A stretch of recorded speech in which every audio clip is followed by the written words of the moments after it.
Open the door, girl, before we make you. The words sliced through the quiet hallway, sharp and humiliating, as Maya froze just inches from the knob.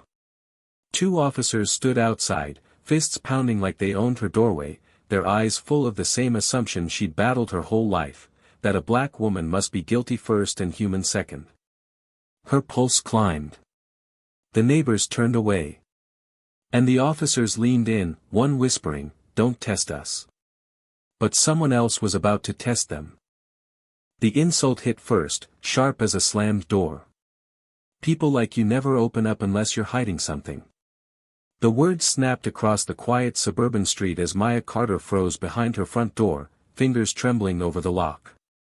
Outside, two officers pounded again, fists rattling the frame, their voices rising with the heat of the midday sun.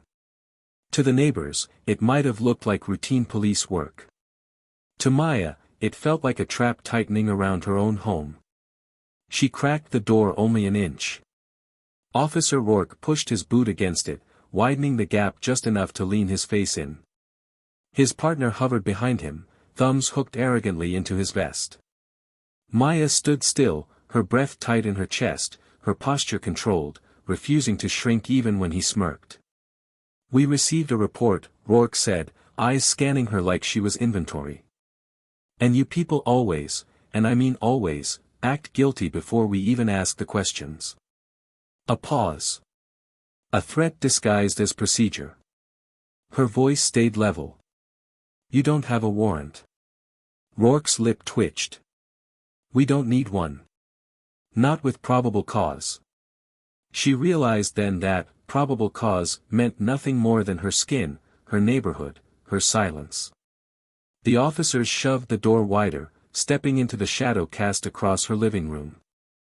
A picture frame clattered to the floor behind her. She winced at the sound, but neither of them blinked. Then a question slid out of Rourke's mouth, low and poisonous. "Your husband home, sweetheart? Or is he out doing whatever men like him do?" Maya didn't answer. Her heart knocked harder. Outside, the cicadas hummed like static against a rising storm. And everything shifted when a single distant click, metal on metal, broke the air. The officers didn't hear it. Maya did. They pushed deeper into her space, blocking the hallway, their shoulders squaring like they owned the air she breathed. She backed up until her hip hit the dining table, knocking over the small ceramic bowl she'd made with her mother years ago. It shattered. A tiny sound. But it cut something open inside her. Officer Lane stepped closer, close enough that his badge brushed her sleeve. "Here's how this works," he said. "You stop talking, you start cooperating. The more attitude you give, the more we dig."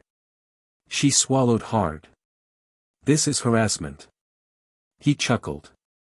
"It's Tuesday." Maya glanced toward the window, only for Rourke to snap, "Eyes on me." The words cracked like a whip. For a second she felt 12 years old again, cornered in a school hallway for reasons she never understood. Her voice thinned. "What would you do if someone did this to your family?" Rourke scoffed. "Lady, don't pretend you know anything about my family." Lane added, "Or about the law. You people always say rights like that word means something." Her breath shook, barely noticeable, unless someone knew her well. Someone did. Outside, the faint hum of a vehicle rolling to a stop whispered through the open window frame. The officers didn't notice. But Maya straightened, the smallest shift in her posture. "What would you do," she murmured, "if you were wrong?" The officers stepped toward her. She stepped back. Lane reached for her wrist. "We're done waiting." Maya barely had time to inhale. A single shot split the air. Not through a window. Not into the house. Not even close to anyone's skin. But close enough. A bullet drilled clean through the brim of Officer Rourke's hat, slicing it off his head and pinning it into the siding behind him. The hat didn't even fall. It simply hung there, buzzing with the force of impact. Both officers froze. Maya didn't flinch. Another voice rose from outside, calm as a quiet warning. Step away from my wife. The officers' hands hovered inches from their holsters, but didn't dare move. Because every cop in the county knew that voice. Evan Carter. Former military sharpshooter. One of the most precise marksmen ever certified in the state. A man who never missed. And he had aimed deliberately to miss. This time. Evan stepped into the doorway, rifle lowered but ready, eyes locked on the two men who moments earlier believed they held all the power. Rourke stuttered, "Sir, we were conducting." "No," Maya said quietly. "You were violating." She reached into the drawer by the hallway table, pulled out her badge, and held it up. Civil Rights Oversight Division. Every second of what you just did is a reportable offense. Lane's face drained of color. Rourke's jaw locked. Evan's voice stayed cold. "And I already recorded everything from the moment I parked." Silence thickened between them. Finally, Maya stepped forward, her tone steady, sharp enough to break stone.